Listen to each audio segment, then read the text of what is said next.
और उनकी सरकार बनाई। 4 साल हो गए और देश को साफ दिखाई देने लग गया है कि बीजेपी की सरकार ने क्या किया है। नरेंद्र मोदी जी कहते थे 70 साल में कुछ नहीं हुआ, जो 70 साल में नहीं हुआ वो हम 4 साल में करके दिखा देंगे। और सचमुच में जो उन्होंने 4 साल में किया 70 साल में नहीं हुआ है। जहां भी आप देखो एक हिंदुस्तानी दूसरे हिंदुस्तानी से लड़ रहा है। जहां भी जाते हैं किसी ना किसी को तोड़ने का काम करते हैं, एक धर्म को दूसरे धर्म से, एक जात को दूसरी जात से, एक प्रदेश को दूसरे प्रदेश से लड़ाने का काम करते हैं। रुपए का जो दाम है, जो कमजोरी है, 70 साल में इतना कमजोर नहीं रहा है रुपया। पेट्रोल डीजल का दाम, पेट्रोल का दाम 80 रुपए से ज्यादा, डीजल का दाम 80 से थोड़ा कम। पूरे देश में नरेंद्र मोदी जी घूमते थे, कहते थे देखो पेट्रोल के दाम बढ़ रहे हैं, डीजल के दाम बढ़ रहे हैं, और आज नरेंद्र मोदी जी एक शब्द नहीं कहते हैं। गैस 400 रुपए से थोड़ा कम होता था, आज 800 रुपए का गैस हो गया है। नरेंद्र मोदी जी एक शब्द नहीं कहते हैं। किसान आत्महत्या करते हैं, प्रधानमंत्री कुछ नहीं कहते। बलात्कार होता है, बीजेपी के एमएलए उसमें शामिल होते हैं, प्रधानमंत्री एक शब्द नहीं कहते हैं। देश जो सुनना चाहता है, युवा जो सुनना चाहता है, उसके बारे में प्रधानमंत्री कुछ नहीं कहेंगे।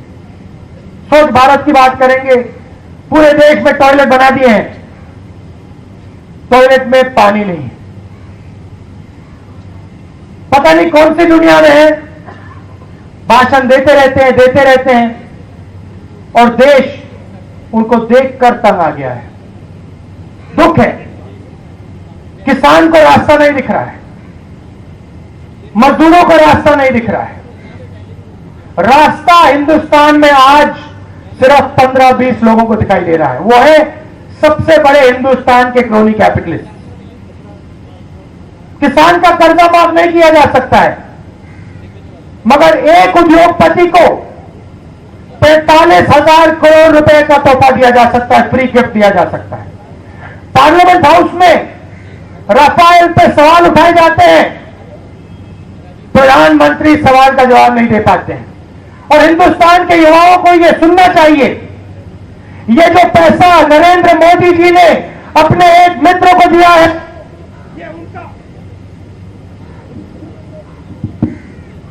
ये नरेंद्र मोदी जी का पैसा नहीं है, ये उनके मित्र का पैसा नहीं है, ये 45,000 करोड़ रुपया हिंदुस्तान के युवाओं का, हिंदुस्तान के किसानों का पैसा है।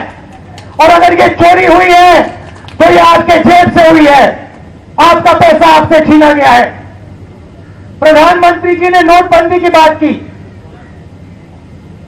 सब छोटे बिजनेसेस को, छोटे दुकानदारों को, मिडिल साइज बिजनेसेस को नष्ट कर दिया, खत्म कर दिया, और आज तक नहीं समझा पाए कि नोटबंदी के पीछे क्या लक्ष्य था। कहा था काला धन मिटा देंगे, पता लगा हिंदुस्तान के सब चोरों का काला धन सफेद हो गया, कोई फर्क नहीं पड़ा। उसके बाद गब्बर सिंह टैक्स, मनमोहन सिंह जी बैठे हुए हैं, शरद पवार जी, शरद यादव जी बैठे हुए हैं। सोच थी कि हिंदुस्तान को एक टैक्स दिया जाए, 5 अलग अलग टैक्स दे दिए, भ्रष्टाचार बढ़ा। और आप किसी भी छोटे दुकानदार के पास जाइए, किसी भी छोटे बिजनेसमैन के पास जाइए, पूछिए उससे गब्बर सिंह टैक्स ने उससे कितने पैसे लिए, वो स्वयं आपको बताएगा। मगर इसके बारे में नरेंद्र मोदी जी कुछ नहीं कहते हैं। ये है देश की सच्चाई। और खुशी की बात है कि आज यहां इस स्टेज पे पूरे के पूरे विपक्षी दल एक साथ खड़े हुए हैं, बैठे हैं। और ये एक रिफ्लेक्शन है,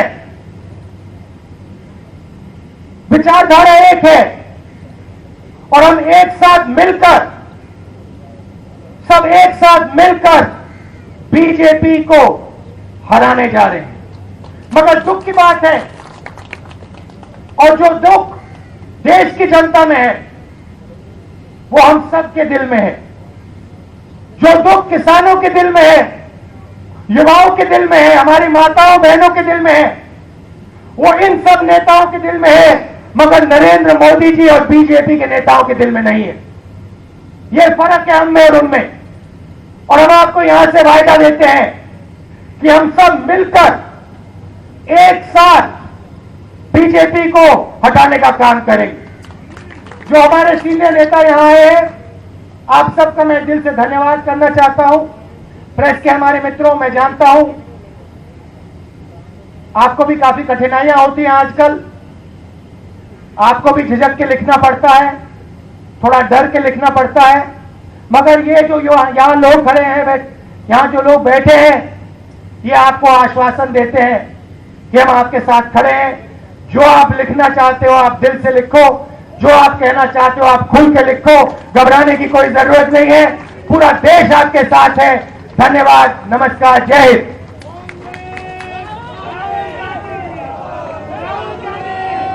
आदरणीय कांग्रेस अध्यक्ष श्री राहुल गांधी जी का बहुत बहुत शुक्रिया। जिस प्रकार से उदार हृदय से उन्होंने देश की पीड़ा की अभिव्यक्ति की, वो अपने आप में अनूठी थी और सब राजनीतिक दलों के साथ मिलकर चलने का जो संकल्प उन्होंने लिया वो भी